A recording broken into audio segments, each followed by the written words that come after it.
네, 첫째로 진리의 허리띠. 전신갑주의 첫 번째가 면 진리의 허리띠예요. 전신갑주를 입을 때 우리가 먼저 챙겨야 되는 게 진리예요. 제일 먼저 챙겨야 되는 게 진리. 12절에 보면 우리가 마귀하고 씨름하고 있죠. 그래서 전신갑주를 입어야 되는 거예요. 근데 마귀는 하와를 거짓말로 속인 존재죠. 그러므로 우리에게 먼저 필요한 것이 바로 바른 진리예요. 여러분 믿으십니까? 마귀의 말은 거짓말이에요. 요한복음 8장 44절에 나와 있습니다. 하나님의 말씀은 진리예요. 요한복음 17장 17절에 나와 있죠. 그래서 진리의 허리띠를 매는 것은 마귀가 우리를 더 이상 속이지 못하도록 성경의 진리로 무장하는 걸 말하는 거예요.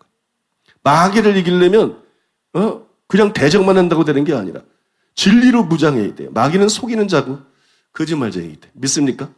성경의 진리로 무장해야 우리가 여러분 마귀를 이길 수 있어요. 근데 예수님이 이렇게 말했어요. 요한복음 14장 6절에서 내가 곧 진리다. 내가 곧 진리다. 진리는 예수님 자신이에요. 그래서 우리는 마귀를 이기기 위해서 먼저 예수님을 알아야 돼요. 즉 복음 진리로 무장을 해야 돼요. 그 믿음의 말씀으로 무장해야 된다는 거예요. 믿음의 말씀에 관한 지식과 믿음의 말씀에 관한 그런 믿음으로 무장하게 될 때 우리가 여러분 진리의 허리띠를 띈 거예요. 그리고 마귀와의 싸움에서 능히 승리하게 되는 줄로 믿습니다. 두 번째로는 의의 호신경입니다. 호신경이 뭐냐? 호신경이란 이것도 중국말 같은데 이 호신경이란 갑옷의 가슴 쪽에 호신용으로 붙였던 것을 호신경이라 그래요. 우리 대적인 마귀는 유혹자인 동시에 참소자이죠. 그래서 마귀가 악한 거예요. 지가 유혹해서 죄짓게 만들고 유혹할 땐 그래. 괜찮어. 다들 그래. 괜찮어. 그리고 죄짓고 나면 너 그럴 수가 있어. 너 그럴 수가 있어. 네가 어떻게 그럴 수가 있어. 너는 용서받을 수 없어. 너 이제 끝났어. 나쁜 새끼예요. 아주. 마귀 새끼, 나쁜 새끼. 마귀가 이런 존재이기 때문에 우리가 의의 호신경으로 무장을 해야 됩니다. 마귀가 예수님을 시험할 때 내가 만약 하나님의 아들이거든 그렇게 말했잖아요. 마귀는 우리의 구원, 정체성, 하나님 앞에서 우리의 의로운 신분 이걸 의심하게 만들려고 그래요. 때문에 우리는 예수님의 피로 우리가 의롭게 되었음을 굳게 믿고 의의 호신경을 붙여야 됩니다. 그래야 마귀를 대적할 수 있어요. 골로새서 1장 19절에서 22절입니다.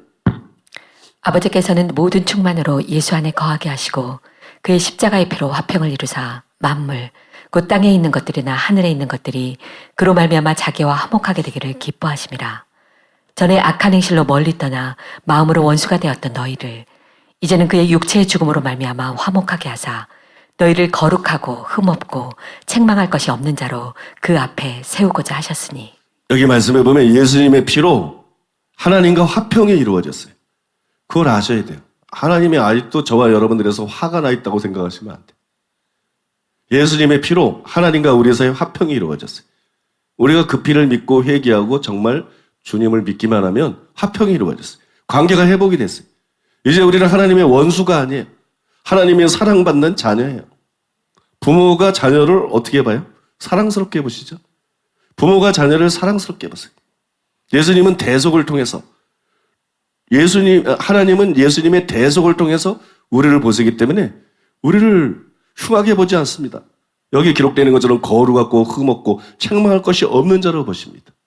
믿습니까? 그래서 우리는 예수님께 완전히 받아들여질 수 있어요. 우리가 회개하고 예수님을 믿기만 하면 여러분 우리는 주님께 그런 사랑스러운 존재가 되고 받아들여집니다. 이거를 자주 묵상해야 돼요. 이거를 자주 묵상하고 의의 흉배를 딱 붙여야 돼요. 의의 흉배를 딱 붙여야 그래야 참소자인 마귀를 이길 수 있습니다. 세 번째가 평안의 복음에 준비한 신입니다. 복음이 무슨 복음이냐? 평안의 복음이라고 바울이 말하고 있어요. 복음은 평안의 복음이에요. 복음은 하나님과 우리를 화목시키고 마음에 참된 평안을 줍니다. 여러분들이 예수 믿는다는데 마음에 평화가 없다면 그거 굉장히 심각하셔야 돼요. 굉장히 좀 진지하게 생각해야 됩니다. 예수 믿는데 마음이 공고하고 마음에 평화가 없다. 그럼 그 사람은 지옥 관용률이 한 90% 넘습니다. 악인에게는 평강이 없다 했느니라. 악인이기 때문에 평강이 없는 거예요.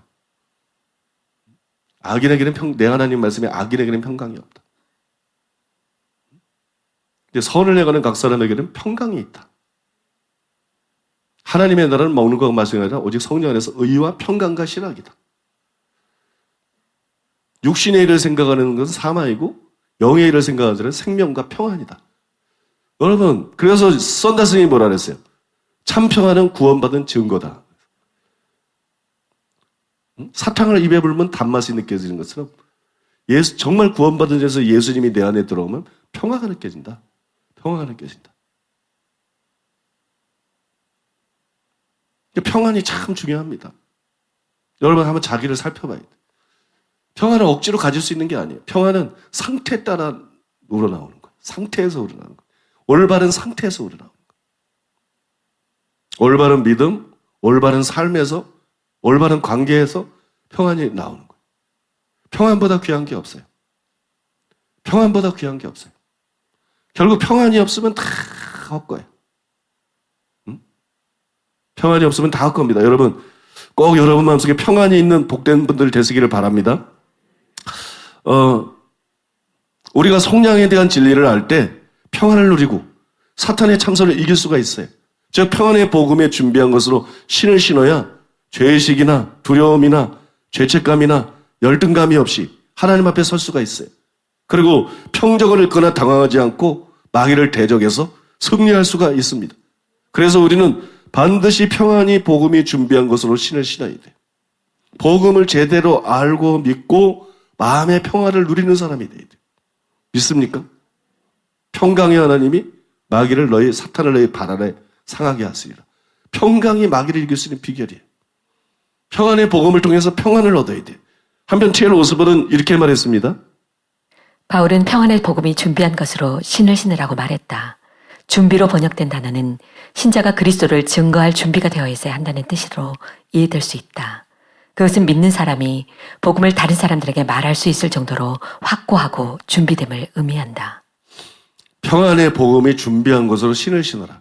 이것만 봐도 이게 하나님이 이렇게 요구하는 싸움이 단순히 믿기 위한 싸움이 아닌 걸 알 수 있죠. 평안의 복음을 준비한 신으로 신을 신어라. 이거는 다른 사람에게 복음을 언제든지 전할 수 있도록 준비해라. 무슨 말로 복음을 설명하고 전할지. 그죠? 그걸 준비하고 있어야 되고 내가 믿는 이유를 묻는 자들에게 마땅할 말로 설명할 수 있는 그런 준비가 되어 있어야 된다. 그러면 여러분 마귀와 싸우는 게 이게 지금 뭘 말하는 거예요? 전도를 포함하고 있다는 걸 알 수 있죠. 복음 전파를 포함하고 있다는 걸 알 수 있죠. 단순히 믿기 위한 싸움이 아니에요.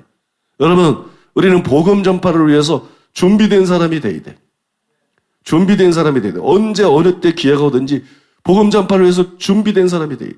그게 우리가 싸워야 될 싸움인데 복음 전할 기회가 왔는데 무슨 말을 해야 될지 몰라. 버벅거리고 있으면 되겠어요? 그러니까 여러분 복음 전할 준비를 항상 갖추고 사는 여러분 되시기를 바랍니다.